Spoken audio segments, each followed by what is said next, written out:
And welcome back. Today I got a new one here. This is the vSeeBox V3 Plus. We got some updates, some upgrades, and some interesting stuff.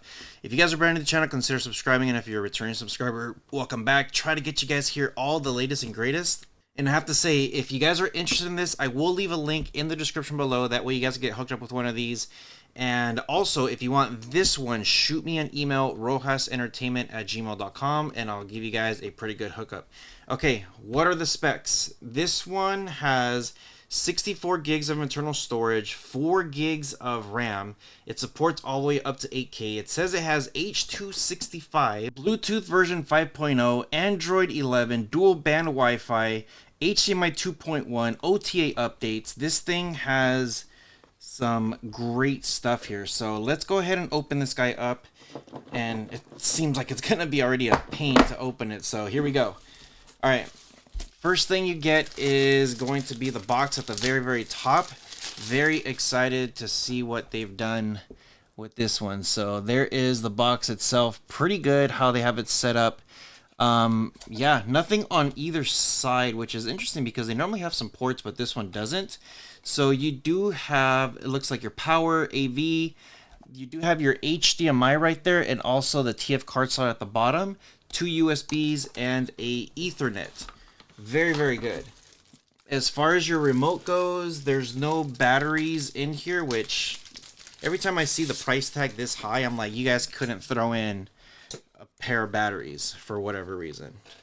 You do get the remote, so there is the remote right there. It's a little bit different than what they're used to, but it looks like a very complicated remote, but it's not. Everything is listed pretty clearly. You do have your power cable right there, pretty good. Also your HDMI. I'm going to be using my Audio Quest, and then also some reading material there, a quick start guide, just in case you need anything. So let's go ahead and plug this in, go through the setup, and then what we're gonna do is look through the specs.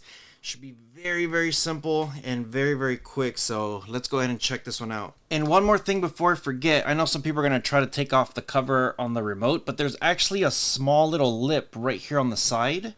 You have to pull it off, and then you should be able to have access, which I do have my own batteries, and it's going to be two AAAs. So let's go ahead and come over here to the device and see exactly how everything looks like. So yeah. So okay, it says press and hold OK in the minus button. So we're going to go ahead and do that.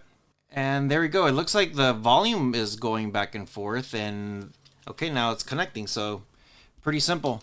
All right, so I think I'm speaking English, and then I could zoom in, zoom out. I'm gonna just go to next, and then I get to choose wherever I'm from, so Pacific Daylight Savings Time, and then of course agree. Now make sure you choose your Wi-Fi or your Ethernet, whatever it is, connect to it, and you should be good to go. Okay, once you are connected successfully, it's gonna save for a couple things here for upgrades. I didn't even click anything, so anytime it does anything like this, I just put the remote down and then just wait until it's completely done. So it looks like the remote had some updates. It looks like the device had some updates, and it looks like it's downloading some stuff. So just leave it alone and then just wait till it's done. So here it is. It says a couple version updates, improve the launcher, Bluetooth performance, just hit yes. And just continue to follow on-screen instructions. Every time you get updates or suggestions or whatever, just do it. Follow the instructions and you guys should be good to go. So I'm just going to go ahead and just let this go through, and then I'm going to get IDA 64 so we can see exactly what the specs are. Okay, here we go. So we are in IDA 64. And as you guys know, I love checking what this has. This hardware is the M-Logic chipset, so you guys know I love M-Logic. You have 53 gigs of available storage, 4 gigs of RAM, so everything is there. That's really, really good. As far as your CPU goes, it's using the ARM Cortex-35. It looks like it is going to be a quad-core. For your display, it's a 1920 1080p Mali G31. It's some pretty good stuff here so far. Android version 11, the device is not rooted, and it's level 30 API level. Now, as far as your codecs goes, this is super important. It's got CT decoder and encoder, and also OMX decoder and encoder. You got LATM, 3GPP, AMR, FLOC, ALA, MLA, MPEG, Opus, RAW, and Vorbis. Yeah, you even... Am I looking at this right? I gotta blow this up for myself just to make sure I'm reading that right. It says right here DTS HD and also True HD for audio. So you're getting some. You're getting. I haven't seen True HD audio come through on some of these codecs, and even in some of the bigger companies, which is actually wow.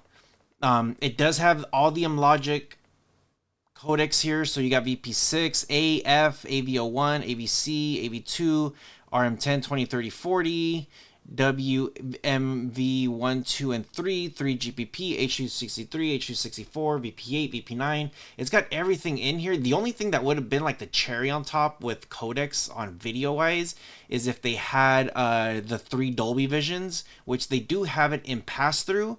It's got like X Motion and some of these awesome decoders from like Logic that are really, really good. But if it had those specific ones, then yeah, that would have been insane. So this is really, really good. A lot of power on this device. Let me know what you guys think in the comment section below.